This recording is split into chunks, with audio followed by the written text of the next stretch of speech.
mbokk yi ñoo ngi fii dalal kii di Alioune Badara Diarra nekk membre collectif Sàmmandoo Suñu Yëf foofu ci commune Grand Yoff Grand Dakar di xeex problème boo xam ne c'est encore lié au foncier moo tax ñu taxawal seen commune boobu noonu bëgg nañu xam exactement lan moo waral coow li nga xam ne quand même commune Grand Dakar ñoo ngi koy romb temps yi mu impliqué parfois le maire parfois dégg nañ ci sous-préfet wu en tout cas Grand Dakar ak des gens yoo xam ne quand même ay privé lañu nga war ñoo mën a expliquer rek léegi au fond de ce problème là pour que Sénégalais yi xam réellement qu'est-ce qui se passe dans la commune de Grand Dakar. waaw maa ngi leen nuyu yëpp di leen gërëm di leen sant ci invitation bi pour ñu mën a leeral lan moo xew ci commune de Grand Dakar tout d'abord damay koy sende ci ñetti pàcc pour ma pragmatique bañ mu gudd. mooy que dafa am famille Dieng bi nga xam ne moom la ñu bëggoon toroxal ak li nga xam ne benn promoteur privé moo tabax ci tali bi 3 mètres ak beneen pàcc bu muy parking stade Demba Diop muy ñetti pàcc yoo xam ne dañ koy résumer rek pour nit ñi mën a gën a comprendre bu njëkk bi mooy la famille Dieng dafa spontané parce que dañ leen bëggoon toroxal ne amuñu kayit ba maire bi génne def vidéo comme quoi que ñi amuñu kayit dañ leen fa war a jëlee lu tax ñu war leen fa jëlee nag le promoteur privé en tant que tel dafa jël immeuble am tabax ci tali bi 3 mètres tëj yoon bi ñu waroon jàll ci Bourguiba bi léegi nag pour changer plan d'urbanisme bi mu ne kër gi nekk ci wet bi te mu nekk ci rue G6 bi dañ ko fa jëlee fekk foofu droit réel la woon mu am kër promoteur bi nga xam ne jënd na yenn kër yi fa nekkoon mu desoon benn kër muy kër famille Dieng bi léegi ñu leen di xoqatal lu bari nag collectif bi juddu nag taxaw ne nañ leen may jàmm ci loolu ñoom ci la ñu génn seen kayit wane ko comme quoi que ñoom am nañu titre foncier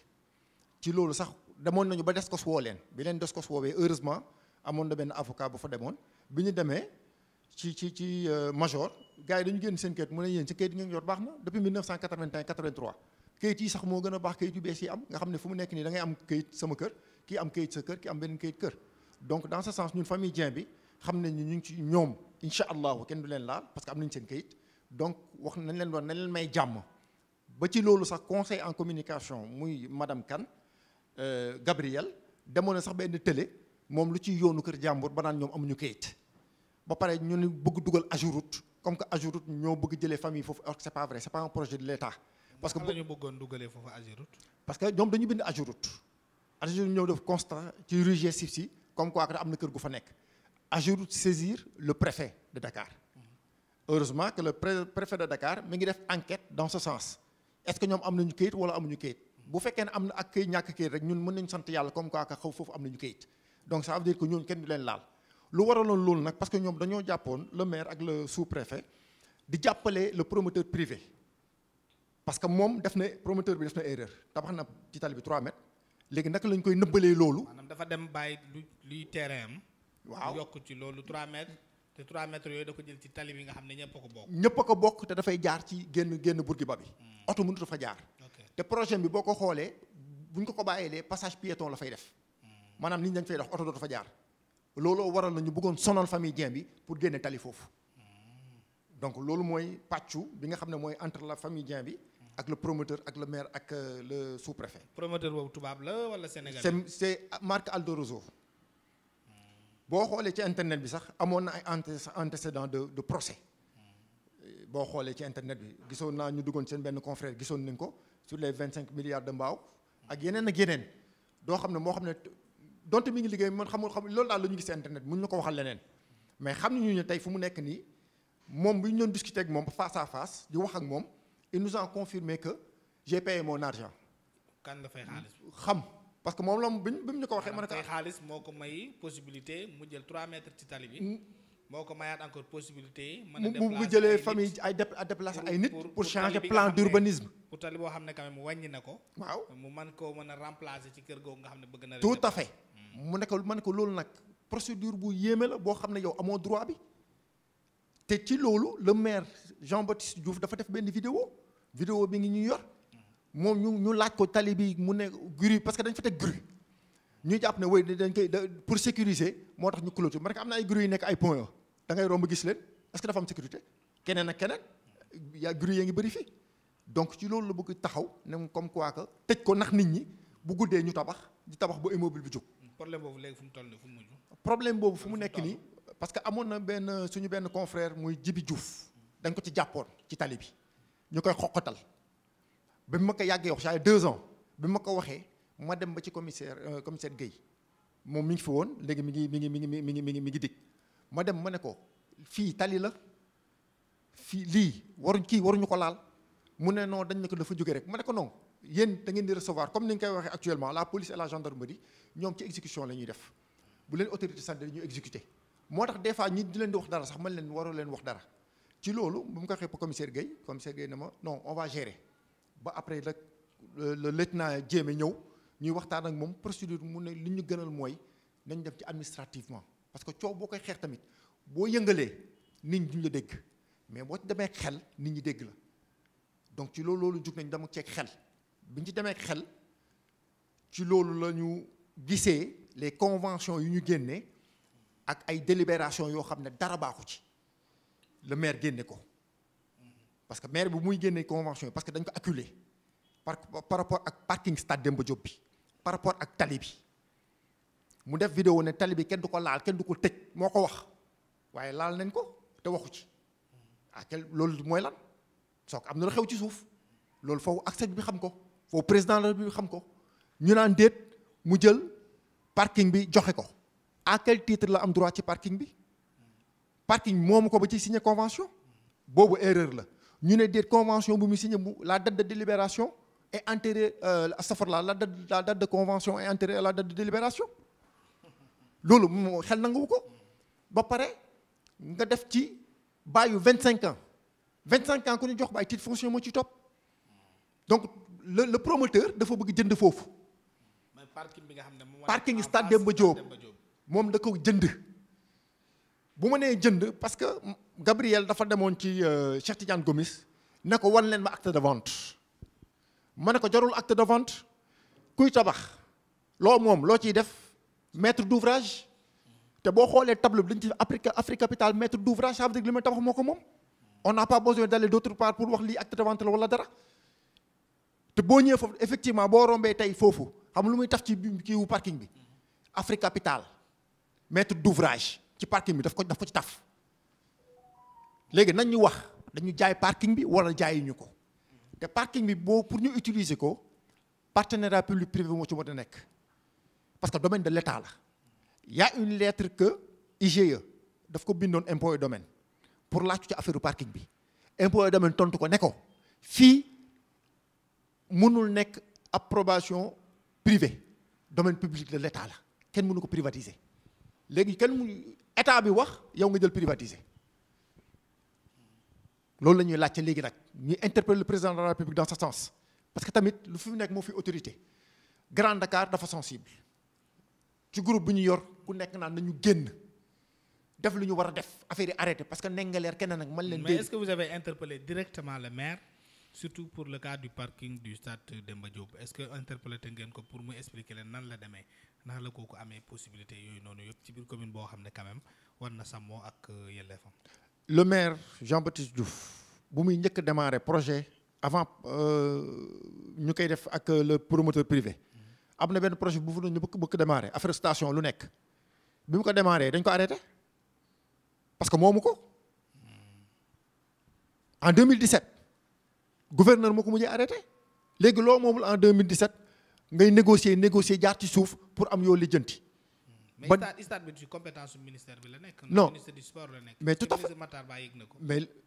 le ministre Matar Ba biñ ko ñëwee di ko wax projet bi xam nga lu mu leen wax. dem leen waxtaan ak population Grand Dakar. waaw moom de. bi mu nee dem leen waxtaan ak population Grand Dakar xam nga li ñu naan des fois kilifa dañ leen nëbb lu bari. ñu dem woo imam woo quelques délégués de quartier ñi nga xam ne maire bi ñoom la ñu àndal camoufler maquillage bi def bind kayit comme quoi que way d'accord nañu xam nga ko boo ko waxee kilifa gi dina c'est bon d'accord nañu. or que c'était pas ça. d'accord loolu problème bi. léegi nag bu ñu acculer le maire dans ce sens ñu ne way le ministre des sports a signé le conseil en communication du ministère des sports muy Mbaye Jacques Diop génn def sortie journaux yi ngi fi. mu ne le ministre n'a rien signé ministre dafa leen dem leen ngeen waxtaan donc léegi lu tax léegi li ma jaaxal mooy lu tax le maire jël ses responsabilités loo xam ne domaine état la le ministère des finances war ko signer le ministère des sports war ko signer toi tu prends tes propres responsabilités tu signes une convention ci terrain jàmbur de 25 ans de bail à quel titre loolu la ñuy laaj askan bi loolu la ñuy laaj Sénégal loolu fan la xew. d'accord yéen seen collectif bi léegi pour arrêter rapidement lan ngeen fas yéene def pour que véritablement yooyu nga xam ne bëri na sax ci fu muy am ci Sénégal tout à fait pour mu mën a dàkkal foofu définitivement stade Demba Diop ñu bàyyil ko ak parkinam la famille Dieng ñu bàyyil ko ak seeni kër. waaw ci fànnu stade parking bi même le président bi dafa jox stade bi dafa ko jox fédération te pour les normes de FIFA foofu ñu am parking extérieur. waaye donc ça veut dire que nañu wax lu leer ci affaire ci mbir bi nañu wax lu leer ci mbir bi léegi collectif bi nag lu jugam mooy ñu bañ stigmatiser Grand Dakar benn des fois ñu wax ne ay sangam man leen non on est au-dessus de tout le monde parce que ci maintenant ci xel boo xoolee ci administration bi tey ci fépp ADG keneen ak keneen ñëpp Grand Dakar lañ juddoo fa lañ dëkk y a des gens qui sont intelligents ñu fa nekk stigmatisation boobu laa bëgg ñu dindi déjà ñaareel bi ñu xam ne ñun lépp lu ñu jox yoon lañ koy def dootuñu sànni xeer dootuñu toj pëñ dootuñu def dara te incha allah yoon dinañ ko parce que collectif bi dem na Descos porte nañ fa plainte def nañu OFNAC porte nañu plainte au niveau du procureur de la République mu def am nañ ci réponse def nañu lettre ministère de l'intérieur boole nañu ak le préfet de Dakar le préfet instruire na pour ñu def ay enquêtes donc ñu ngi ci yoon te comme lu amul yoon nag incha allah nañ ko àtte beneen bis des fu may terminer mooy pharmacie bi maire bi joxe ñu tabax ko te amul délibération xam nga loolu ça nécessite délégation spéciale ci mairie ba donc lii président foofu mu yëkku ñu ne délégation spéciale ci mairie Grand Dakar parce que lii kenn mënu ko xam kenn xamul lan la soo waxee ñu ne la da ngay politique non politique mooy def lu baax politique mooy wax lu baax politique mooy l'art de gérer la cité nañu bàyyi di stigmatiser baaxul dañuy dem ba ñun dañuy xuloo ndax politique warul nekk dañu war a waxtaan pour njëriñu Sénégal dañu war a waxtaan pour Sénégal avancer mais bu ñu ko jàppee nag ay politique politicienne lañu du ñu egg fenn donc collectif la foofu la taxaw tey pour jaar yoon pour yoon may ñu li nga xam ne mu ñu restituer terrain bi d'abord pour domaine état la comme ça buy fédération di defar statam ñu xam ne ñoom dañ koy defar population bi demande leen en même temps ñu am aire de jeu bu baax foofu parce que bu ñu ko defee domaine privé Grand Dakar amuñu lu ñu fayee boo ko privatiser ñu ne way da ngay am heure entraînement heure sàngam amul sens. waaw dëkk bu metti bi kan mooy fay. maire bi Jean-Baptiste est-ce que toog ngeen waxtaan collectif bi recevoir na leen wala recevoir leen. Jean-Baptiste Diouf dañ ko yónnee bind nañ ko lettre bien avant pour demande d'éclaircissement faale wuñu lenn laa lay wax ci moom mooy soo ànd ak moom mu déglu soo àndul du la déglu il est naturellement comme ça